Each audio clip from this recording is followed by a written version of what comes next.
USA Today, earlier this week, had a terrific cover story on Jose Padilla, our old friend, the so-called dirty bomber, who turned out to not be a dirty bomber at all. No, he was going to blow up apartment buildings. And then it turned out he's not a bomber at all, and he wasn't going to blow up apartment buildings. And it turned out he's not even dirty. No, actually, as you find out in the story, because of the U.S. government, for a while he was quite dirty. Now it turns out, though, he might not even be guilty of anything. And all this time we've covered Padilla, I never said once that, hey, look, I let the guy go. I don't think he did anything. I said, man, they got so little on him. At first we were like, we're not sure what we have on him because they won't tell us. Right. And then it turned out they confessed that they didn't have any of the stuff that they said they had on him. John Ashcroft called a press conference to stop the world, essentially, when he was arrested. Yeah, except it wasn't when he was arrested. It was several months later. After he was arrested, right. Right, and Ashcroft's in Moscow, and he's like, and there was some bad news for the Bush administration, and he's like, pulling an emergency press conference. We've arrested a dirty, dirty bomber, right? And it turned out that arrest was several months ago, and at the time. And then, of course, like I said, we found out he hadn't done much. Now we find out it's possible that the man has done absolutely nothing. Remember, when you think of Jose Padilla, and this is why this is among the top 10 most egregious thing the Bush administration did, it would be number one for almost any other administration. Jose Padilla is a United States citizen. Never got any of his rights, not never. Well, in the beginning, he didn't get any of his rights. He was labeled an enemy combatant, and all of his constitutional rights were stripped of him completely extrajudicially, and extra-legally, extra-constitutionally, which means they didn't follow any of the rules that they're supposed to follow for a U.S. citizen. Well, I mean, technically he's a U.S. citizen, but I mean, not really. Yeah, I mean, he is brown-skinned. He was born in Brooklyn. He was born in Brooklyn, and he grew up in Chicago and was raised in Chicago. And then he converted to Islam and professed a nonviolent philosophy. So go get him. Are you kidding me? He converted to Islam. So you're right. My bad. I'm not sure he was a U.S. citizen. So all throughout, at least we were told, okay, it turns out we were lying, flat out lying that he's not a dirty bomber, that he was a dirty bomber. Lying about that. The government admits it now. Blowing up the apartment buildings. Totally made up. Fabricated. Now it turns out he might not even gone to any training camps. In fact, the government says it. He says that we have no evidence that he went to a Mujahideen training camp in Afghanistan. None. And but we do have evidence he went to Egypt. Well, that's wow! He went to Egypt, and so did about 1 billion other people. So we're arresting everybody who. Not only are we arresting people who went to Egypt, but we're taking away all their constitutional rights, even if they're U.S. citizens. Okay, and then they're like, but no, but we have damning evidence that he might have worked with some people related to Bosnia and Chechnya. Bosnia and Chechnya? Bosnia and Chechnya. That's what we're talking about. Bosnia, he's on the same side as us. He's on the side of the Muslims. We're on the side of the Muslims. So we're arresting a guy for working with the Bosnians? And we took away all of his constitutional rights? And at one point, the only shred of evidence that they've ever presented in a court of law is what the report called a highly questionable document, saying that he might have signed up on a list somewhere to go to a training camp in Afghanistan. He never went, but he filled out a form. And that's why he was charged with sort of conspiring to murder people overseas. Yeah, and which, by the way, that charge has already been thrown out. The judge looked at it and was like, what? No! And threw it out instantly in the real trial of Jose Padilla. Now I want to tell you some of the things we did to Jose Padilla. We put him in a 9-foot by 7-foot cell with no windows. They had the windows, but they blacked him out.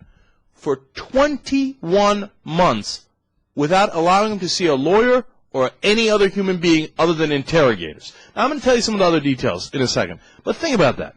He's a U.S. citizen. We say, no, you're not allowed to see a lawyer. You're not allowed to see anybody. You're not allowed to make a call. You don't have Miranda rights. You don't have anything for 21 months. Now, first time I read it, I just went past it, and then I went, wait a minute. Now, let me do some calculations. I went back.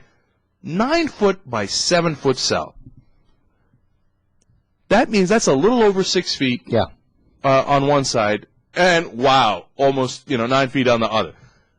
That's almost like a coffin. I mean, that's 9 foot by 7 foot. You could hardly stand up in there.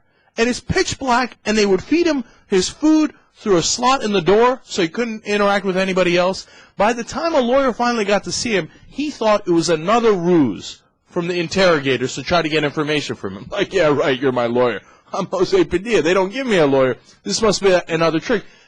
Some of his interrogators told him over and over, you're going to be executed. You're going to be tortured. You're going to be sent to a much worse prison. I don't know how much worse it could be. They put him on a steel bed, no padding, no nothing, no heat, no, no blanket, no nothing, okay? I mean, some of it, you could take individually some of this stuff and go, oh, he didn't have padding for his bed, boo. Well, all right, let me put your ass in a 9-foot by 7-foot cell with no heat, no nothing, no human contact for 21 months when you're a U.S. citizen, and it turns out you might have done absolutely nothing, and then let me hear you go boo-hoo. Also, all that boo-hooing, which I always think is nonsense when you hear about conditions in prison. Nobody wants to go to prison. Prison blows.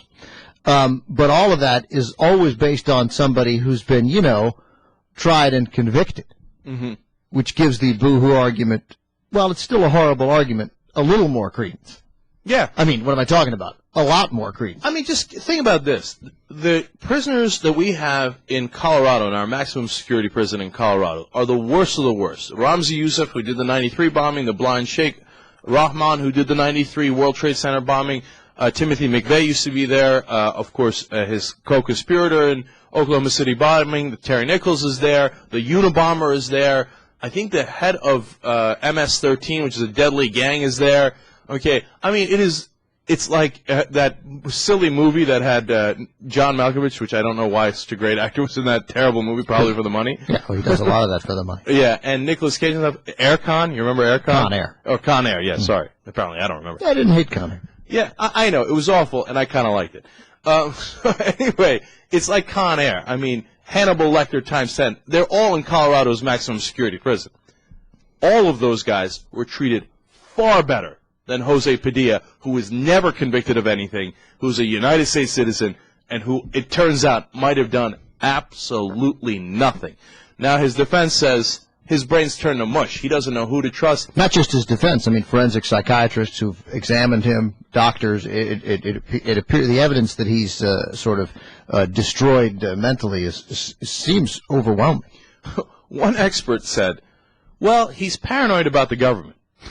Oh, really? You don't say? Yeah. I don't know anybody in the world who has more of a right to be paranoid about the government. You said at the beginning of this conversation, Cenk, that you'd never said that he should be released, and now, you've read this article in USA Today, and you're thinking maybe he didn't do it.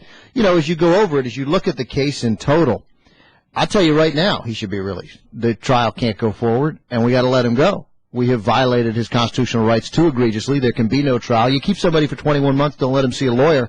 It turns out they're clearly not a dangerous terrorist. You have no choice but to let him go and pay him money. I think that it's ultimately going to come to that. I will say this, though, Ben. I mean, I agree with you to at least this much. It's highly likely that we don't have anything on him. And at the best case scenario, even if you think we didn't torture him, even if you think, 9-foot by 7-foot, completely dark cell, without all that stuff, who cares? I don't care. I'm the toughest guy in the world. I don't believe in the Constitution, all that stuff, right?